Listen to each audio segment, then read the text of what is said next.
La Biblia.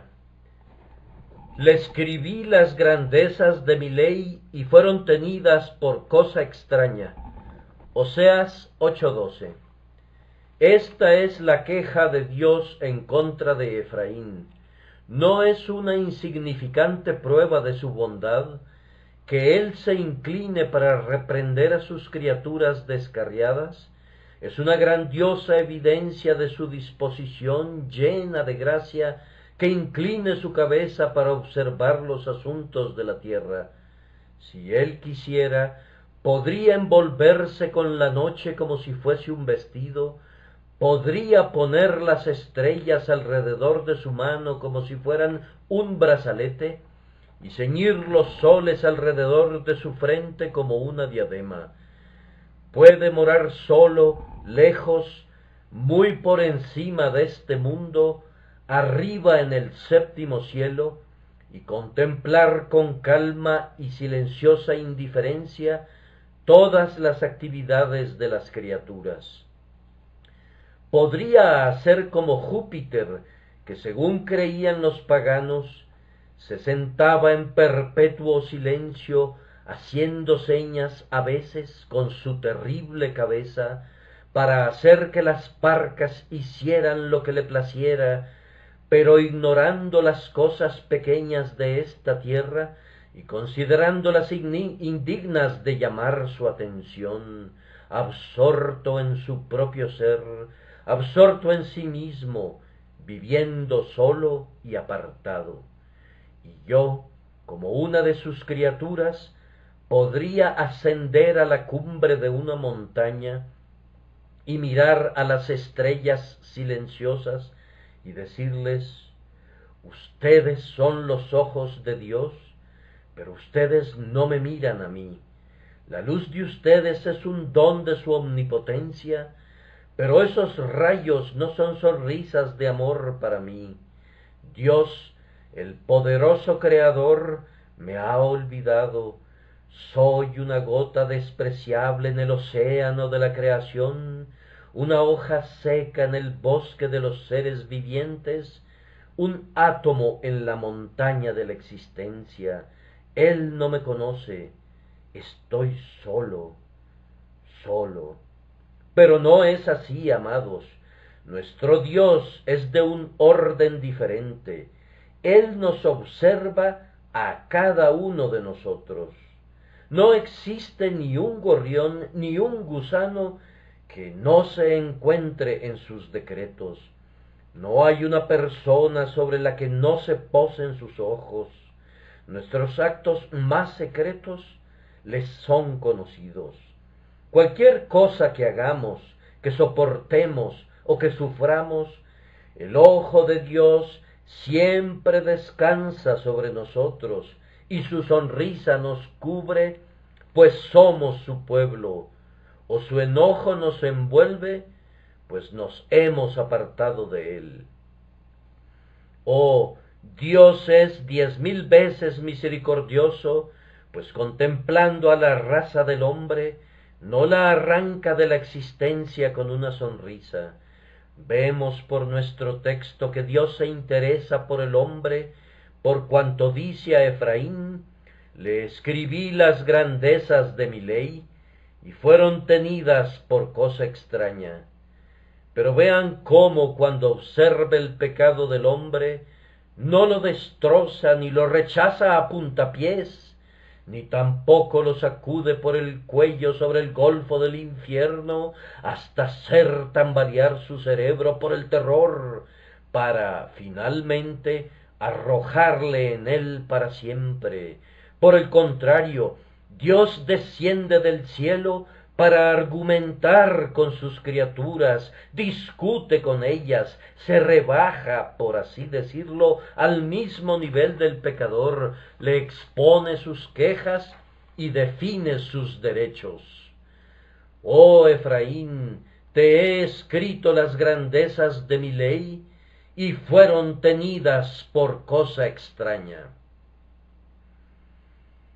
Vengo esta noche como enviado de Dios, amigos míos, para tratar con ustedes como embajador de Dios, para acusar de pecado a muchos de ustedes, para hacerles ver su condición con el poder del Espíritu, para convencerlos de pecado, de justicia y de un juicio venidero. El crimen del que los acuso es el pecado que leemos en este texto. Dios les ha escrito las grandezas de su ley y fueron tenidas por cosa extraña. Es precisamente sobre este bendito libro, la Biblia, que pretendo hablar el día de hoy. Aquí está mi texto. Esta es palabra de Dios. Aquí está el tema de mi sermón, un tema que demanda más elocuencia de la que poseo, un asunto sobre el que podrían hablar miles de oradores a la vez, un tema poderoso, amplio y un inagotable asunto que, aun consumiendo toda la elocuencia que hubiera hasta la eternidad, no quedaría agotado. Hoy tengo que decir tres cosas acerca de la Biblia, y las tres se encuentran en mi texto. Primero, su autor, le escribí. Segundo, sus temas, las grandezas de la ley de Dios. Y tercero, su tratamiento generalizado, fueron tenidas por la mayoría de los hombres por cosa extraña. Primero, entonces, en lo relativo a este libro, ¿quién es el autor? El texto nos dice que es Dios. Le escribí las grandezas de mi ley. Aquí está mi Biblia. ¿Quién la escribió? La abro y observo que se compone de una serie de tratados. Los primeros 5 libros fueron escritos por un hombre llamado Moisés. Paso las páginas y veo que hay otros escritores tales como David y Salomón. Aquí leo a Miqueas, luego a Amós, luego a Oseas. Prosigo hacia adelante y llego a las luminosas páginas del Nuevo Testamento y veo a Mateo, Marcos, Lucas y Juan, Pedro, Pablo, Santiago y otros. Pero cuando cierro el libro me pregunto, ¿quién es su autor? ¿Pueden estos hombres en conjunto atribuirse la paternidad de este libro? ¿Son ellos realmente los autores de este extenso volumen? ¿Se dividen entre todos ellos el honor? Nuestra santa religión responde, no. Este volumen es la escritura del Dios viviente. Cada letra fue escrita por un dedo todopoderoso. Cada palabra salió de los labios eternos. Cada frase fue dictada por el Espíritu Santo. Aunque Moisés fue usado para escribir sus historias con su ardiente pluma, Dios guió esa pluma. Puede ser que David tocara su arpa haciendo que dulces y melodiosos salmos brotasen de sus dedos, pero Dios movía sus manos sobre las cuerdas vivas de su arpa de oro. Puede ser que Salomón entonara cantares de amor o pronunciara palabras de sabiduría consumada, pero Dios dirigió sus labios e hizo elocuente al predicador. Si sigo al atronador Nahum cuando sus caballos aran las aguas, o a Habacuc cuando ve las tiendas de Cusán en aflicción, si leo a Malaquías cuando la tierra está ardiendo como un horno, si paso a la plácida página de Juan que nos habla del amor, o a los severos y fogosos capítulos de Pedro que habla del fuego que devora a los enemigos de Dios, o a Judas que lanza anatemas contra los adversarios de Dios, en todas partes veo que es Dios quien habla. Es la voz de Dios, no del hombre.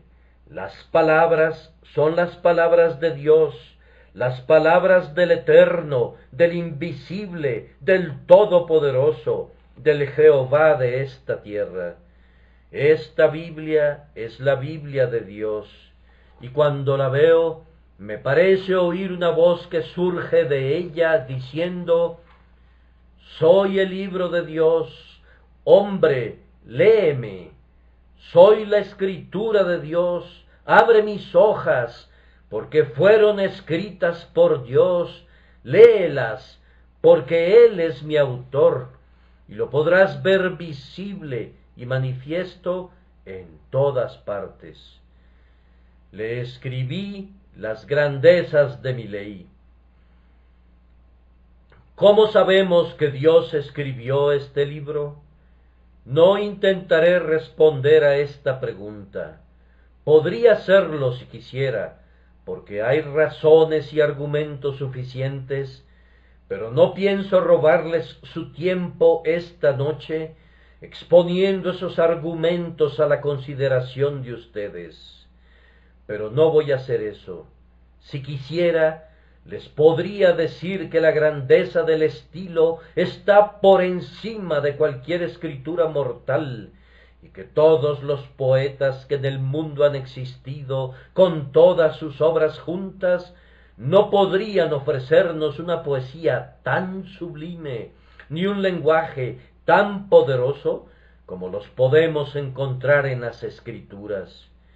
Quisiera insistir en que los temas que se tratan en la Biblia están más allá del intelecto humano, que el hombre nunca hubiera podido inventar las grandes doctrinas de una Trinidad en la deidad, que el hombre nunca hubiera podido decirnos nada de la creación del universo.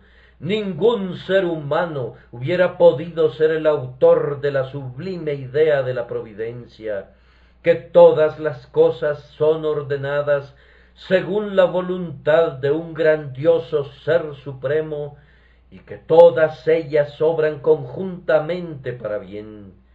Podría hablarles acerca de su honestidad, pues relatas las fallas de sus escritores, de su unidad, pues nunca se contradice, de su sencillez magistral, para que el más simple pueda leerla. Y podría mencionar 100 cosas más que podrían demostrar con claridad que el libro es de Dios. Pero no he venido aquí para hacerlo. Soy un ministro cristiano, y ustedes son cristianos, o profesan serlo, y ningún ministro cristiano necesita sacar a luz argumentos de los paganos para rebatirlos. Es la insensatez más grande del mundo. Los infieles, pobres criaturas, no conocen sus propios argumentos hasta que nosotros se los decimos, y ellos, juntándolos poco a poco, vuelven a arrojarlos como lanzas sin puntas contra el escudo de la verdad. Es una insensatez sacar estos tizones del fuego del infierno, aun si estamos bien preparados para apagarlos. Dejemos que los hombres del mundo aprendan el error por sí mismos. No seamos propagadores de sus falsedades. Es cierto que hay predicadores que, no contando con los suficientes argumentos, los sacan de cualquier parte, pero los hombres elegidos del propio Dios no necesitan hacer eso. Ellos son enseñados por Dios, y Dios les suministra los temas, las palabras y el poder. Quizás haya alguien hoy que haya venido sin fe, un hombre racionalista, un libre pensador. Con ese hombre no voy a discutir. Confieso que no estoy aquí para participar en controversias, sino para predicar lo que conozco y siento. Pero yo también fui como ese hombre. Hubo una mala hora en mi vida cuando solté el ancla de mi fe, Yo corté el cable de mis creencias, y no queriendo estar ya por más tiempo al abrigo de las costas de la revelación, dejé que mi nave anduviera a la deriva, impulsada por el viento. Dije a la razón, sé tú mi capitán. Dije a mi propio cerebro, sé tú mi timón.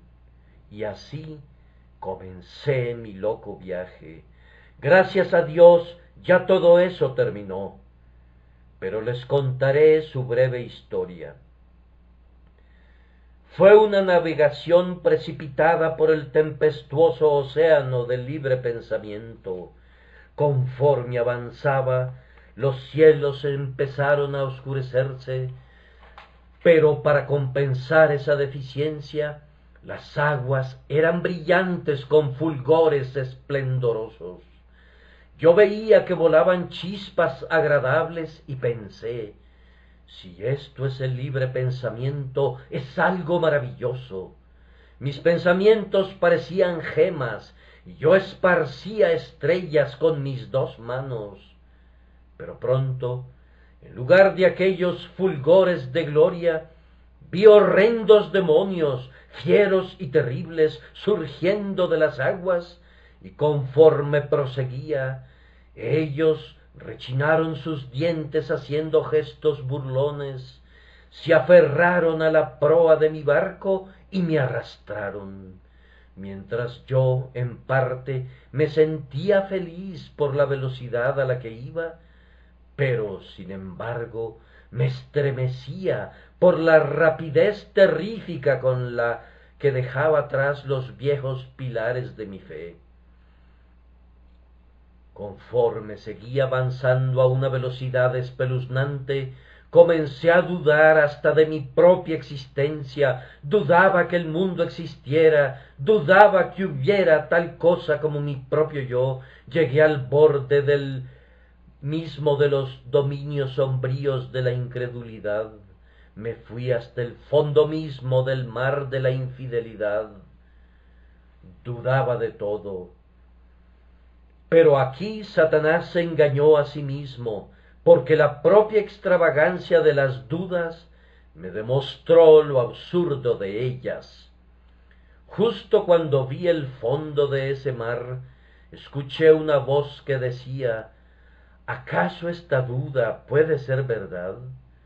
A causa de este pensamiento volví a la realidad, me desperté de ese sueño de muerte que, sabe Dios, podría haber condenado mi alma y destruido mi cuerpo si no hubiese despertado.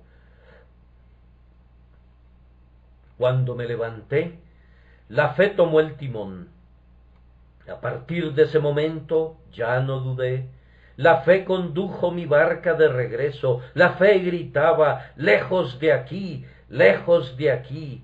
Arrojé mi ancla en el Calvario, alcé mis ojos a Dios, y heme aquí vivo y fuera del infierno. Por tanto, yo digo lo que sé. He navegado en ese peligroso viaje, he regresado a puerto sano y salvo. Pídanme que sea otra vez un incrédulo. No, ya lo probé. Fue dulce al principio, pero amargo después.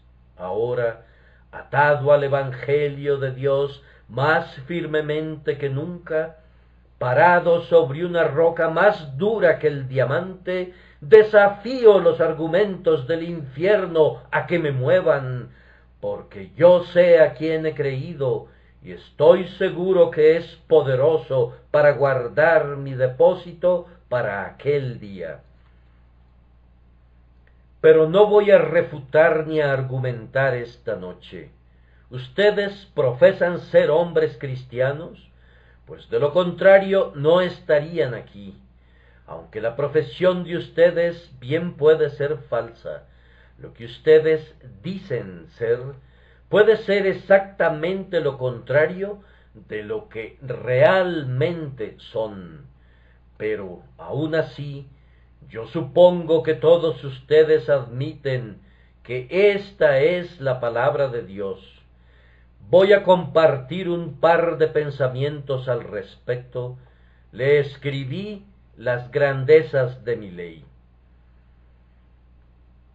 Primero, amigos míos, examinen este volumen y admiren su autoridad. Este no es un libro común. No contiene los dichos de los sabios de Grecia, ni los discursos de los filósofos de la antigüedad. Si estas palabras hubieran sido escritas por el hombre, podríamos rechazarlas, pero, déjenme pensar un pensamiento solemne, que este libro es la letra de Dios, que estas son sus palabras. Déjenme investigar su antigüedad, está fechado en las colinas del cielo. Permítanme que mire sus letras, lanzan destellos de gloria en mis ojos. Déjenme leer sus capítulos, su significado es grandioso y contienen misterios escondidos.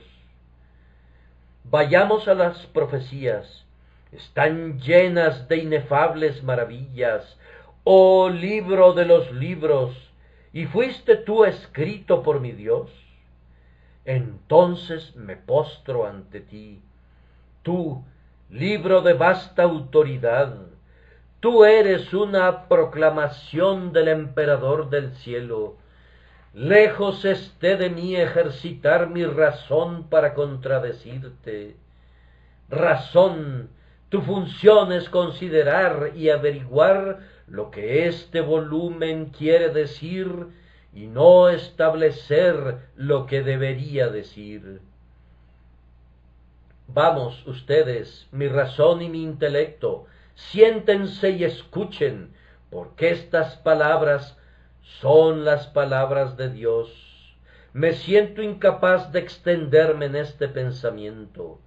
Oh, si ustedes pudieran recordar siempre que esta Biblia fue verdadera y realmente escrita por Dios. Oh, si se les hubiera permitido entrar a las cámaras secretas del cielo y hubieran podido contemplar a Dios cuando tomaba su pluma y escribía estas letras, entonces con seguridad las respetarían. Pero son efectivamente el manuscrito de Dios, tanto como si ustedes hubieran visto a Dios escribiéndolas. Esta Biblia es un libro de autoridad, es un libro autorizado, pues lo escribió Dios.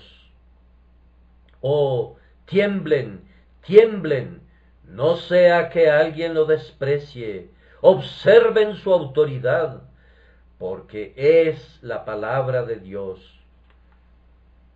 Entonces, puesto que Dios la escribió, notemos su veracidad.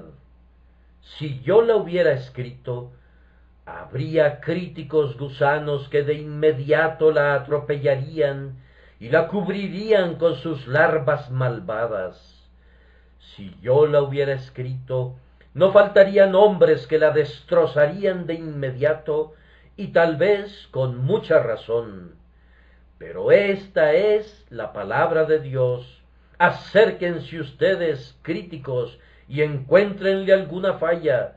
Examínenla desde su Génesis hasta su Apocalipsis y encuéntrenle un error. Esta es una veta de oro puro sin mezcla de ninguna sustancia terrena. Esta es una estrella sin mancha, un sol de perfección, una luz sin sombra, una luna sin su palidez, una gloria sin penumbra. Oh Biblia, no se puede decir de ningún otro libro que sea perfecto y puro, pero nosotros podemos declarar de ti que toda la sabiduría se encuentra encerrada en ti, y no hay ninguna partícula de insensatez. Este es el juez que pone fin a toda discusión allí donde la inteligencia y la razón fracasan. Este libro no tiene mancha de error, sino que es puro, sin mezclas, la verdad perfecta. ¿Por qué? porque Dios lo escribió. Ah, acusen a Dios de error si quieren. Díganle que su libro no es lo que debería ser. He oído de hombres llenos de orgullo y falsa modestia, a quienes les gustaría alterar la Biblia, y casi me ruborizo al decirlo, he oído a algunos ministros que han alterado la Biblia de Dios porque le tenían miedo. Nunca han oído decir: el que creyere y fuere bautizado será salvo, mas el que no creyere, ¿qué dice la Escritura? ¿Será condenado? Pero sucede que esto es algo rudo, por lo tanto ellos dicen: será desaprobado. Caballeros, eliminen el terciopelo de sus bocas y prediquen la palabra de Dios. No necesitamos ninguna de sus alteraciones. He escuchado a personas que, orando, en vez de decir: hacer firme vuestra vocación y elección, dicen: hacer firme vuestra vocación y salvación. Es una lástima que no hubieran nacido cuando Dios moraba en los tiempos remotos, hace mucho, mucho tiempo, para que hubieran podido enseñarle a Dios cómo escribir. Oh, deshonestidad más allá de todo límite. Oh, orgullo desmedido, tratar de dictar al sabio de los sabios, de enseñar al omnisciente y de instruir al eterno. Es extraño que haya hombres tan viles que usen el cortaplumas de escriba de Joacim para mutilar pasajes de la palabra porque tienen mal sabor. Oh, ustedes que sienten aversión por ciertas porciones de la Santa Escritura, tengan la certeza que su gusto es corrompido y que la voluntad de Dios no se sujeta a la pobre opinión de ustedes. Tu desaprobación es precisamente la razón por la que Dios la escribió, porque no se debe acomodar a ti, ni tienes derecho a ser complacido. Dios escribió lo que a ti no te gusta, escribió la verdad. Oh, postrémonos en reverencia ante ella, pues Dios la inspiró, es pura verdad. De esta fuente mana aqua vitae, el agua de vida, sin ninguna partícula de tierra. De este sol nacen rayos de esplendor sin sombra alguna. Bendita Biblia, tú eres toda la verdad. Bendita Biblia, tú eres toda verdad. Antes de dejar este punto, detengámonos a considerar la misericordia de Dios al habernos escrito una Biblia. Ah, Él podía habernos dejado sin ella, que anduviéramos a tientas nuestro camino de tinieblas, como los ciegos palpan buscando la pared. Podía habernos dejado en nuestro extravío, con la estrella de la razón como nuestra única guía.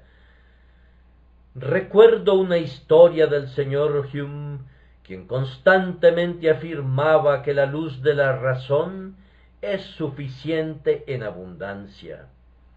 Estando en casa de un buen ministro de Dios una noche, había estado discutiendo sobre este asunto, manifestando su firme convicción en la suficiencia de la luz de la naturaleza. Al salir, el ministro le ofreció una vela para que se pudiera alumbrar al bajar las escaleras.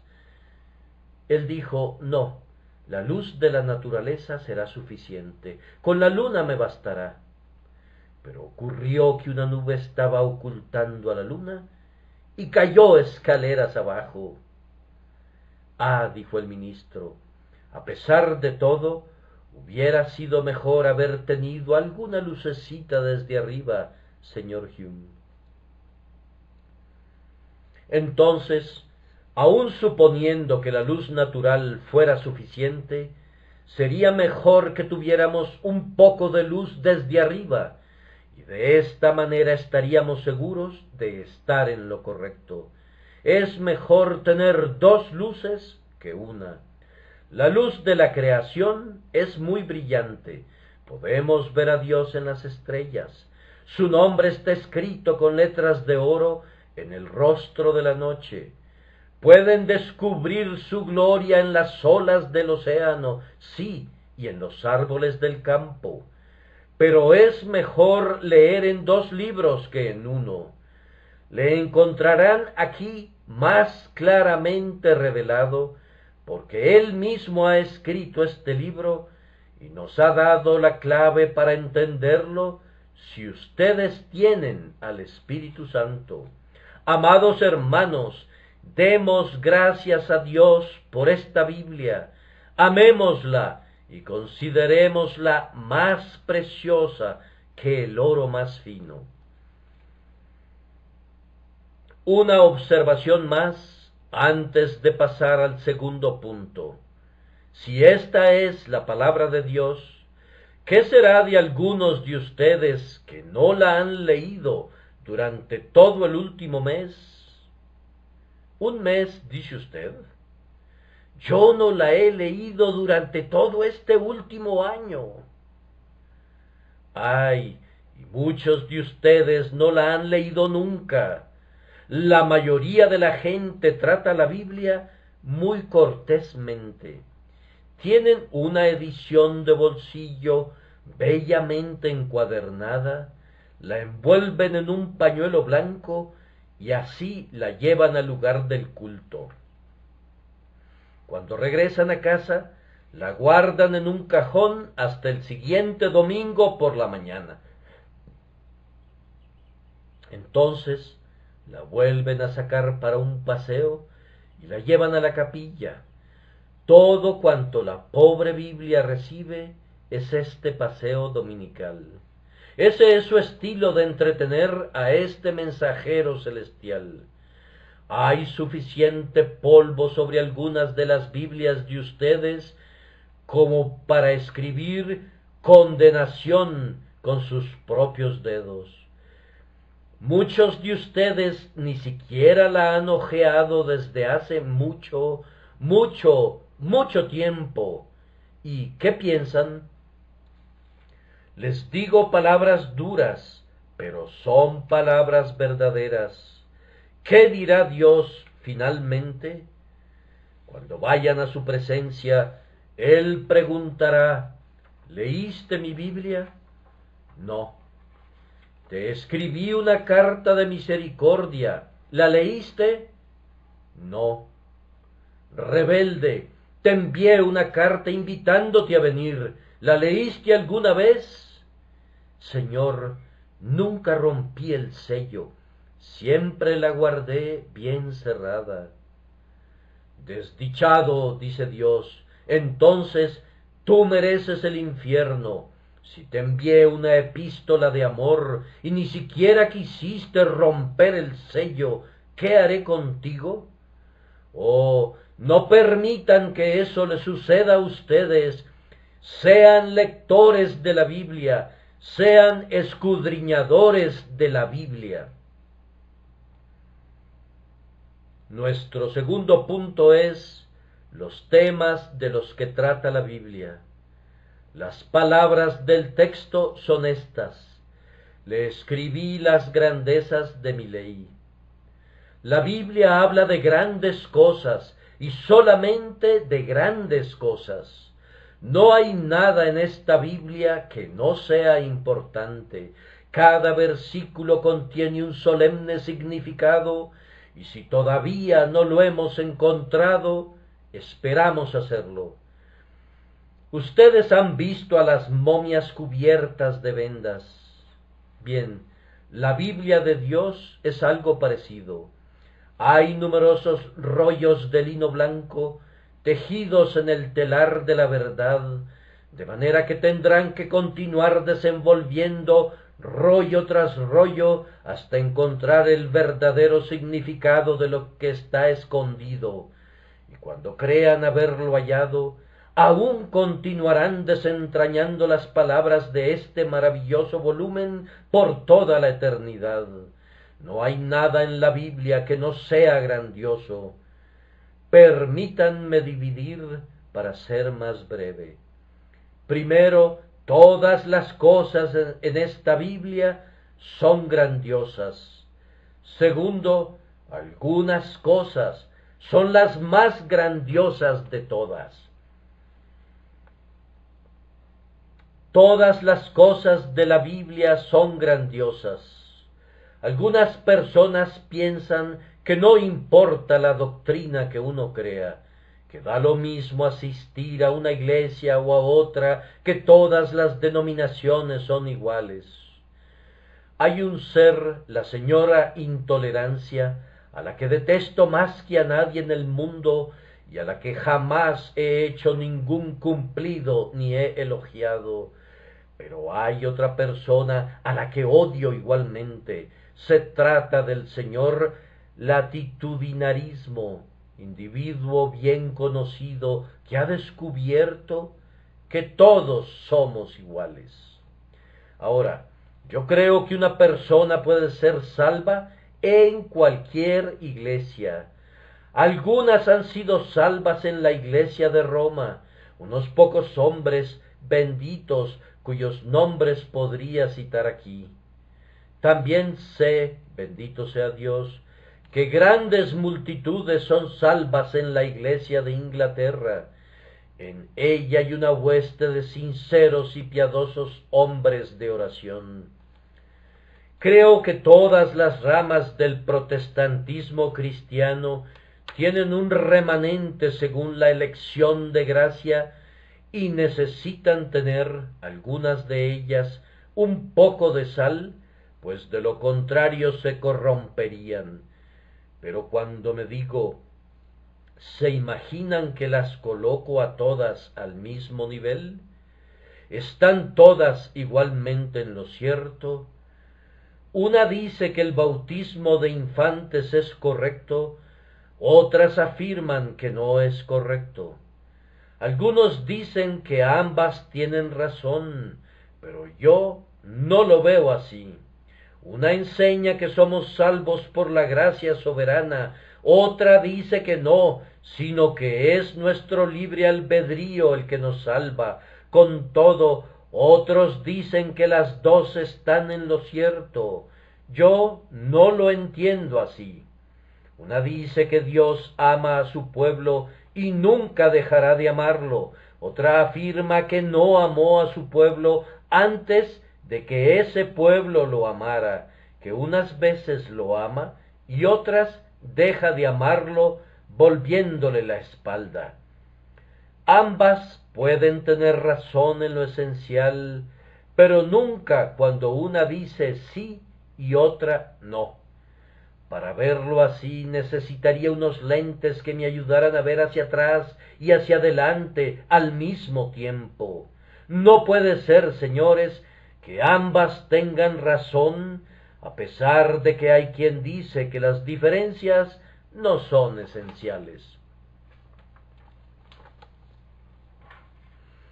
Este texto dice, le escribí las grandezas de mi ley. No hay nada en la Biblia de Dios que no sea grandioso. ¿Se han detenido a pensar alguna vez cuál es la religión más pura? Oh, dicen, nunca nos hemos molestado con eso. Nosotros simplemente vamos donde nuestro padre y nuestra madre fueron. Ah, esa es ciertamente una razón muy profunda. Ustedes van donde sus padres fueron. Yo creía que ustedes eran gente sensata y nunca pensé que se dejaran llevar por otros en vez de por su propia convicción. Yo amo a mis padres sobre todo lo que respira, y el solo hecho de que creyeran que una cosa es verdad me ayuda a pensar que lo es. Pero yo no les he seguido. Pertenezco a una denominación diferente y doy gracias a Dios por ello. Puedo recibirlos como hermanos y hermanas en Cristo, pero nunca pensé que, porque ellos fueran una cosa, yo tenía que ser lo mismo. Nada de eso. Dios me dio un cerebro y debo utilizarlo. Y si ustedes tienen algún intelecto, deben usarlo también. Nunca digan que no importa. Claro que importa.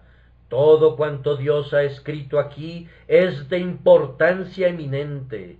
Él jamás hubiera escrito algo que fuera indiferente. Todo cuanto hay aquí tiene un valor. Por lo tanto, escudriñen todos los temas, prueben todo por la palabra de Dios.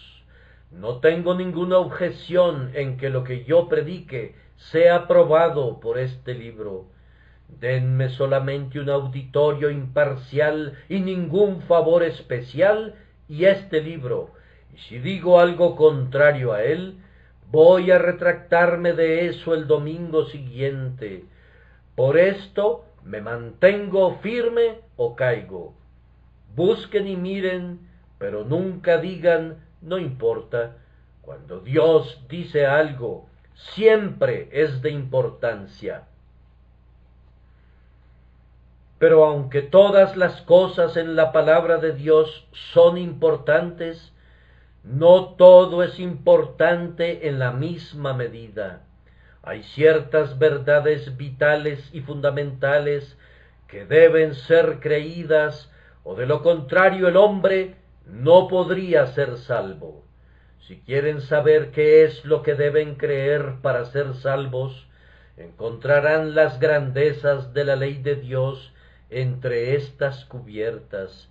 Todas están contenidas aquí. Como compendio o resumen de las grandezas de la ley, recuerdo lo que dijo una vez un viejo amigo mío: predica las 3 R's y Dios siempre te bendecirá. Yo pregunté, ¿qué son las 3 R's? Y él me respondió: ruina, redención y regeneración. Estas 3 cosas contienen la esencia y el todo de la teología. R de ruina. Todos fuimos arruinados en la caída, todos nos perdimos cuando Adán pecó, y todos estamos arruinados por nuestras propias transgresiones. Todos estamos arruinados por nuestros corazones perversos, por nuestros malos deseos, y todos estaremos arruinados a menos que la gracia nos salve. Luego está la segunda R de redención. Somos redimidos por la sangre de Cristo, un cordero sin mancha ni contaminación. Somos rescatados por su poder, somos redimidos por sus méritos y rescatados por su fuerza. A continuación tenemos la R de regeneración. Si queremos ser perdonados, tenemos también que ser regenerados, porque nadie puede ser partícipe de la redención sin ser regenerado. Podemos ser tan buenos como queramos y servir a Dios según lo imaginemos, según queramos. Pero si no hemos sido regenerados, si no tenemos un corazón nuevo, si no nacemos de nuevo, todavía estamos en la primera R, esto es, en la ruina. Esto es un pequeño resumen del Evangelio, pero creo que hay otro mejor en los 5 puntos del calvinismo. Elección conforme al conocimiento previo de Dios, la natural depravación y pecaminosidad del hombre, la redención particular por la sangre de Cristo, el llamamiento eficaz por el poder del Espíritu y la perseverancia final por el poder de Dios. Para ser salvos debemos creer estos 5 puntos, pero no me gustaría escribir un credo como el de Atanasio, que empieza así: todo aquel que quiera ser salvo deberá creer en primer lugar la fe católica, la cual es esta. Al llegar a este punto tendría que detenerme, porque no sabría cómo continuar. Sostengo la fe católica de la Biblia, toda la Biblia y nada más que la Biblia. No me corresponde redactar credos, sino que les suplico que escudriñen las Escrituras, porque ellas son la palabra de vida. Dios dice: le escribí las grandezas de mi ley.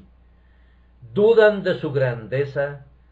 ¿Creen que no son dignas de la atención de ustedes? Hombre, piensa un momento. ¿Dónde te encuentras ahora?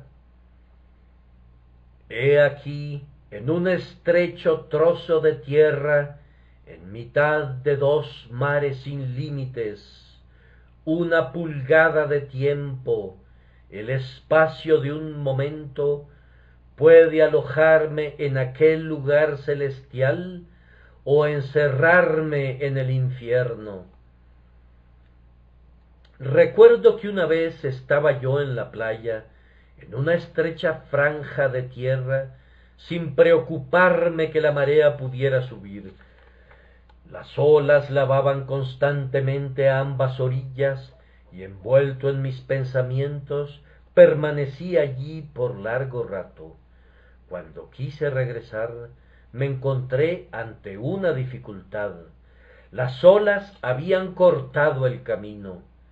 De la misma manera, todos nosotros caminamos cada día por una estrecha senda, y hay una ola que sube más y más. Vean cuán cerca está de sus pies, y otra ola se estrella a cada tic-tac del reloj. Nuestros corazones, como sordos tambores, están redoblando marchas fúnebres camino de la tumba.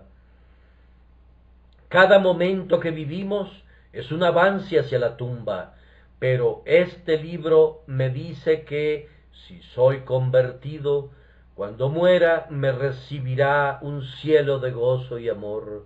Los ángeles me esperarán con sus brazos abiertos, y yo, llevado por las potentes alas de los querubines, sobrepasaré al rayo y me remontaré más allá de las estrellas al trono de Dios, para morar allí para siempre.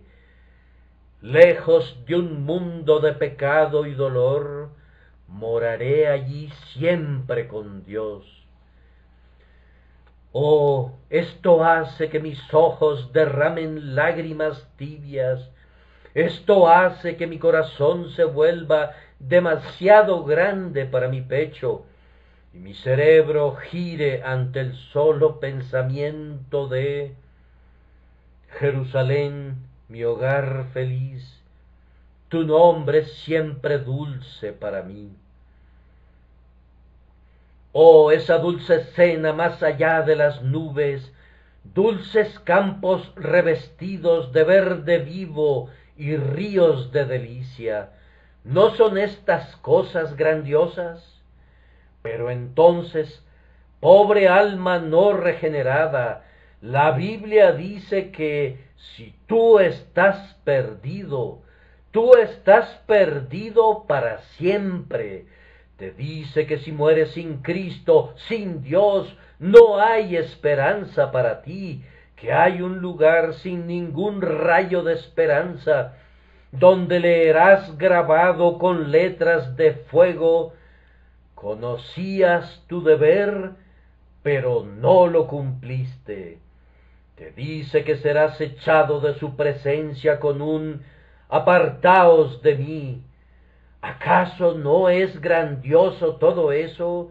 Sí, señores, tanto como el cielo es deseable, y el infierno aborrecible, el tiempo breve y la eternidad infinita, como el alma es preciosa, el dolor debe ser evitado y el cielo debe ser buscado, como Dios es eterno y como sus palabras son ciertas. Estas cosas son grandiosas, son cosas que ustedes deben escuchar. Nuestro último punto es el trato que la pobre Biblia recibe en este mundo. La Biblia está considerada como una cosa extraña. ¿Qué quiere decir que la Biblia sea considerada como una cosa extraña? En primer lugar, quiere decir que es completamente ajena a muchas personas porque nunca la leen. Recuerdo que en cierta ocasión yo estaba leyendo la sagrada historia de David y Goliat y estaba una persona presente bastante entrada en años, quien me dijo: Dios mío, qué historia tan interesante, ¿en qué libro está? También me viene a la memoria otra persona que, hablando conmigo en privado, yo le hablé acerca de su alma, y ella me dijo cuán profundo era su sentimiento, ya que tenía enormes deseos de servir al Señor, pero encontraba otra ley en sus miembros. Yo abrí la Biblia en Romanos y le leí: porque no hago el bien que quiero, sino el mal que no quiero, eso hago. ¿Está eso en la Biblia?, preguntó ella. Yo no sabía eso. No la culpé por su falta de interés en la Biblia hasta ese momento, pero me parecía difícil encontrar personas que no supieran absolutamente nada acerca de tal pasaje. Ah, ustedes saben más acerca de los libros de contabilidad de sus negocios que de la Biblia, más acerca de los diarios de sus vidas que de lo que Dios ha escrito. Muchos de ustedes pueden leer una novela de principio a fin. ¿Y qué provecho sacan de eso?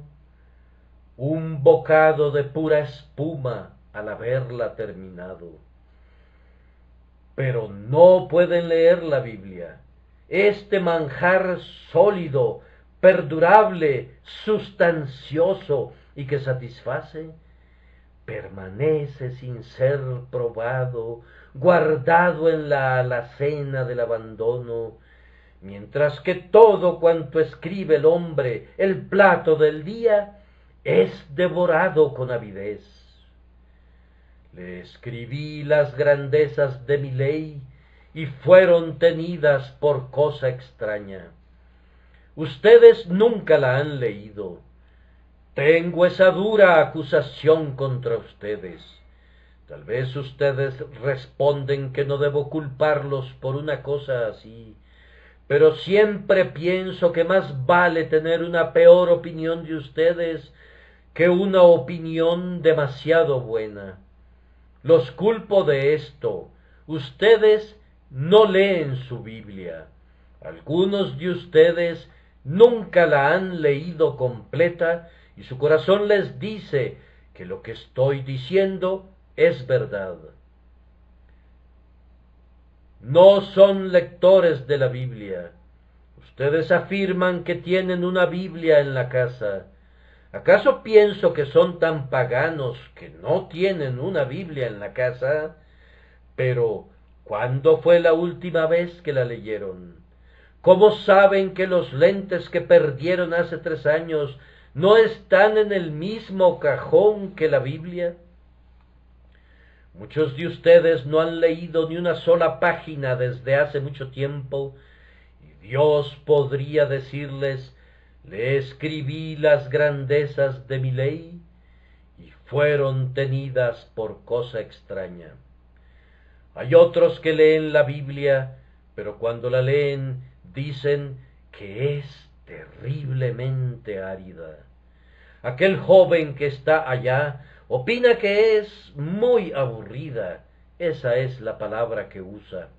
Él nos cuenta, mi madre me dijo, cuando vayas a la ciudad, lee un capítulo cada día. Y yo se lo prometí para complacerla. Ojalá no lo hubiera hecho. No leí ningún capítulo ni ayer ni anteayer. Estuve muy ocupado, no pude evitarlo. Tú no amas la Biblia, ¿verdad? No, no encuentro en ella nada interesante. Ah, eso es lo que yo pensaba también. No hace mucho tiempo yo no podía ver nada en ella. ¿Sabes por qué? Porque los ciegos no pueden ver. Pero cuando el Espíritu tocó las escamas de mis ojos, éstas se cayeron, y cuando Él pone colirio en los ojos, entonces la Biblia se vuelve preciosa. Recuerdo a un ministro que fue un día a visitar a una señora ya anciana y se propuso llevarle el consuelo de algunas de las preciosas promesas de la palabra de Dios. Buscando, encontró en la Biblia de la señora, escrito al margen, una P, y preguntó, ¿qué significa esto? Esto quiere decir preciosa, señor. Poco más adelante descubrió una P y una E escritas juntas, y le volvió a preguntar su significado, y ella le respondió, esto quiere decir probada y experimentada, porque yo la he probado y la he experimentado. Si ustedes han probado y experimentado la palabra de Dios, si es preciosa para sus almas, entonces ustedes son cristianos. Pero esas personas que desprecian la Biblia no tienen parte ni suerte en este asunto. Si les parece árida, ustedes estarán áridos al fin en el infierno. Si no la estiman como algo mejor que su alimento diario necesario, no hay ninguna esperanza para ustedes porque carecen de la evidencia más grande de su cristianismo. Pero lo peor está por venir. Hay personas que odian la Biblia y también la desprecian. ¿Acaso tenemos algunas de esas personas aquí?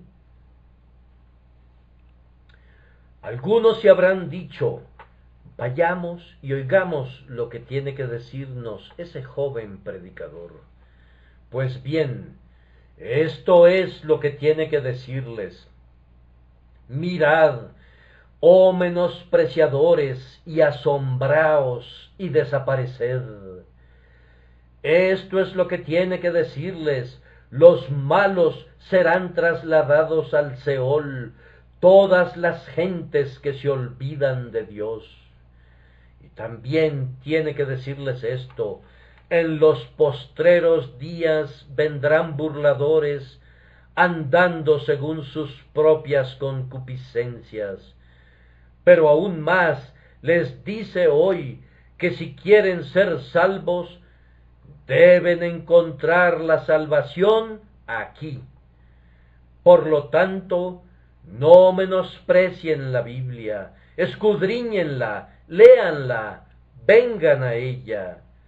Ten la seguridad, oh burlador, que tus carcajadas no pueden alterar la verdad, ni tus burlas te pueden librar de la condenación inevitable. Aunque en tu dureza hicieras un pacto con la muerte y firmaras un tratado con el infierno, aun así la veloz justicia te alcanzará y la poderosa venganza te derribará. En vano te burlas y te mofas, pues las verdades eternas son más poderosas que todos tus sofismas. Tus ingeniosos dichos no pueden alterar la verdad divina de una sola palabra de este volumen de revelación. ¿O por qué altercan con su mejor amigo y maltratan a su único refugio?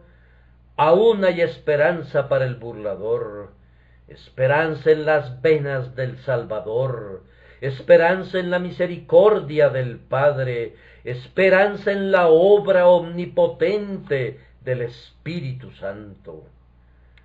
Una palabra más y terminaré. Mi amigo, el filósofo, dice que está muy bien que yo exhorte a la gente a leer la Biblia, pero que hay otras muchas ciencias grandiosas más interesantes y útiles que la teología. Muy agradecido, señor, por su opinión.